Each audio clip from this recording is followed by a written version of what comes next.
Hi guys, it's Becca. Sorry for the really late video. It's been a long time since I made a video. I actually made a few videos, but I think I forgot to upload them. So if you see some random videos popping up, that's probably what that is. So, I'm still in Toyohashi and still loving Japan, and I do still want to make videos, and I'm trying to get back into writing blogs. I haven't made one in a really long time, and I'm sorry. It's been really crazy lately. So, just a quick update. We recently had our winter holiday, which is one of the longest holidays in Japan. So at least for like teaching jobs, you get like a really long holiday. At least for my company, we get a pretty long holiday. So yesterday was our first day back, and I was planning on making videos since I didn't have to work, but just everything just got away from me, and I don't know what happened. But I wanted to make a video today since it's Sunday here in Japan, and it's about 5 o'clock at night.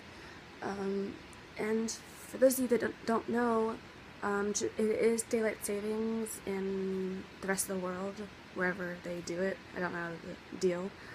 But in Japan, they do not do daylight savings. So usually, I'm from Georgia, so the time difference between Georgia and Japan is 13 hours. So, for example, it is 5 o'clock. When it is 4 o'clock in Japan, p.m., it is about 3 o'clock a.m. in Georgia. 4 o'clock p.m., 3 o'clock a.m., yeah. And so, for example, now, since we don't have daylight savings, the time difference is actually 14 hours. So right now, again, it's 5 o'clock p.m., and in Georgia right now it is 3 o'clock a.m. So that's something also I wanted to mention really fast for those of you that are thinking of going to Japan.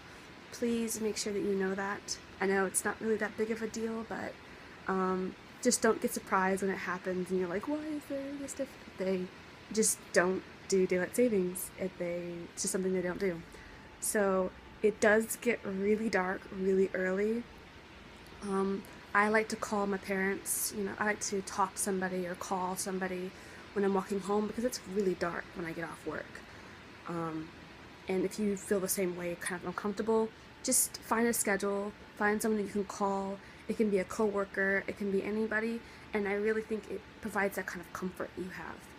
However, Japan is, at least from my experience, has been very, very safe. But again, from my college experience, I really just feel more comfortable talking to somebody on the phone. So again, if you feel the same way, I highly recommend you just get into a schedule of talking to people, especially when it does get really dark really soon. So that is something to keep in mind about when you come to Japan. It's not, again, not a big deal, but just thought you should know. So again, another update is, well, it's really dark right now because it's raining also, so not a pretty day. So another update is that I have decided to not renew my contract this time. My contract will end in April, so this will make it my 2 years with this company. And my reasoning is very simple. I've always wanted to travel, and I feel, although the company has been very good to me and it's an excellent company to work for, and I've learned so much from them, I don't have much time to do traveling.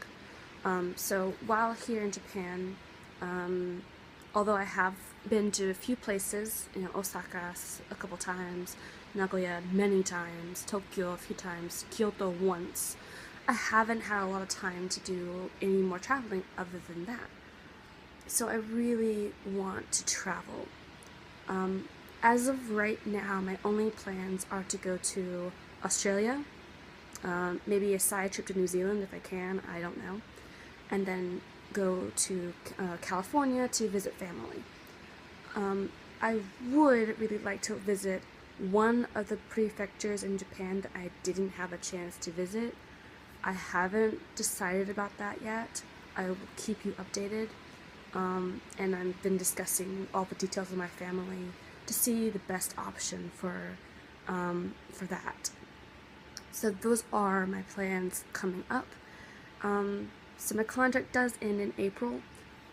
It's pretty early in April. However, if they do not find somebody by that time, I will wait until they do find somebody. So again, that's something else I have to consider as well. And so that's the update with me right now. So I'm really just thinking about where I want to travel, what I want to do, and really just take the time to really get to know the world and different cultures and different customs. I would like to return to Japan in the future. I love Japan. I absolutely adore and love Japan with all my heart. And if the opportunity arises to come back to Japan and live here, I would love that. And so, even if you don't want to get a job in Japan, I recommend you at least visit. I know it's hard to find the time, it's harder than the money. Really just invest. I know it's an investment and it's a pretty pricey one, but it's just an excellent experience. And the people are incredibly amazing and awesome, and I've never met a rude person here. If they are, they keep it under wraps, you know.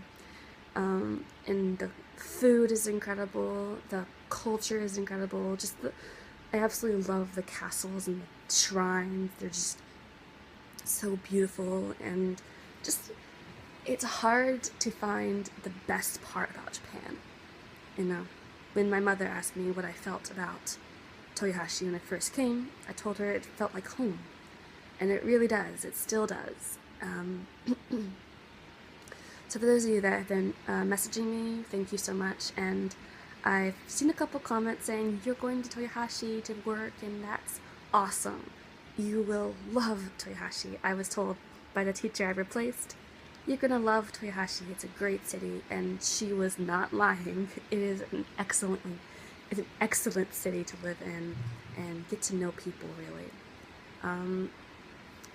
So that's what I have to say about that. And I am gonna make a video, fingers crossed, in the future about my experiences so far. And I really am going to do a blog too, so that I can write down my ideas about the best parts, the things that I didn't like, the things that I think you should try or to do, those kind of things is what I'm hoping to do in the future before I leave, which is in 4 months. So, you need to think about that. And again, I am hoping to do this. I'm hoping. I do have to start planning to start packing. And since I am planning on going to Australia, I have to pack lightly. So I have to pack 1 suitcase and 1 bag to go to Australia, and then my other stuff I have to send home. And suitcases, I don't know what I'm going to do with the suitcases. So I have to think about that also. So, yeah. So again, these are just things I have to think about coming down the road. And so again, things are gonna pick up for me soon. So I do hope to make these videos. I have a couple more ideas that I want to talk about. And I'm sorry, this is already very long. So the main reason why I made this video is I wanted to talk about something that I've seen a lot about. And that's the difference between like an English teaching job in a big city versus a small city, or a smaller city. And there, of course, is big difference, you know. And for Toyohashi, it's not a big city, but it's not a small city either. It's kind of in the middle. So for us, we have kind of like a suburban area. So again, when you think about getting a job in Japan, you should really think about what you want to live in. So if you want to live in a big city like Tokyo, Nagoya, Osaka, go for it. However, for a company like mine, there will be higher demands.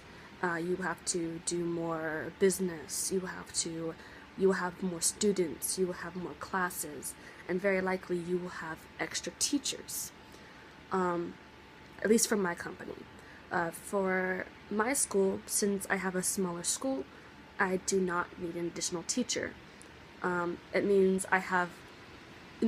that all of the students that I teach as a native English teacher, a NET, are all my students. So I teach all of the students that take a NET class. And so again, that's the good thing and the bad thing about both schools. For a big school, you still have a lot of students, but you split them between another teacher. Whereas at my school, I have not as many students, maybe as another school, but I teach all of the students. So again, my school is very small, so we don't have as many students. However, versus a bigger school, they have more students, obviously, and more teachers. So again, just think about the city you want to live in, big city versus small city, or do you want something in the middle? And for me, I think that in the middle and small would be best. I don't think I could have managed a big city job like this, and I'm not sure exactly because I've never experienced it, but I do think that it would have been very difficult, very challenging for me to do that. So really think about those kinds of things, and again, it's not that I don't recommend going to big cities. I think that you should. They have a lot of things for you to do in big cities, it's an excellent experience, but just think about your capabilities. Really think about what it is that you can do. And really, beforehand, also do the research on your city. It's very important, because you don't want to go to the city and not realize, oh, this place gets many typhoons. I should just not worry about it, So, you have to really do your research. So, for example, my city, Toyohashi, it's very windy. It's pretty close to the coast, so it's very windy and it gets very cold. And so when it's very cold, the wind is like making it colder. So so there was that I had to think about. So I actually bought a wind jacket. Also, another thing to consider, it doesn't have to do with big city or small city, it just has to do with Japan in general. Typhoons are a big thing in Japan. Also, there's rainy season, and then there's typhoon season. I think they overlap, I'm not exactly sure, but they are a part of Japan. So it does rain a lot, there is a lot of typhoons, there is a lot of windy days, and so really think about that as well. Also, I use a bike every day, and the reason why I have a wind jacket, the best reason, is because it is illegal, technically, to carry an umbrella while you're riding your bicycle. It is illegal, and I've never been stopped by a police officer, but I've never carried an umbrella. I've only carried maybe a couple times, and you basically get looks from the residents. You get kind of like a look from them, like, what are you doing? Why are you doing that? I have seen like some devices they put on the bikes to hold the umbrella. I'm not sure if this makes carrying an umbrella legal. I'm not sure about that. But and of course when it's, really windy, especially like in Toyohashi, it's very difficult to carry any umbrellas while you're riding your bicycle. It's incredibly difficult. So jackets that have the big hoods are for the best. So consider that as well. So again, these are just some of the things I thought about with big cities versus small cities. If there's something you feel I missed, please message me and I'll try to make another video addressing those questions. But again, since I haven't experienced a net job in a big city, I'm not going to be a really big expert. These are just things that working at a smaller school that I've noticed versus somebody who works at a bigger school. Especially when I was hired, they told me these schools are going to have higher demands because they are larger schools. You're going to have to sell more items, you're going to have to teach more students, you're going to have other teachers, but you're going to have to do blah, blah, blah, blah, blah, blah. So, you know, there is a higher demand, obviously. There's a higher, what's what I'm looking for? There is a lot more that goes into teaching at a bigger school than a smaller school, is what I'm trying to say. So, again, that's just something to consider. I'm not saying don't, just saying think about your limitations, what you can and can't do. So yeah, that's what I wanted to say about big cities versus small cities, in my experience at least. I hope that it makes sense. I feel like I'm kind of yammering. But I just want to say thank you for watching, and if you have any questions, again, please ask me and I'll try my best to answer them. And thank you for watching, and have a great day or night wherever you are. See ya!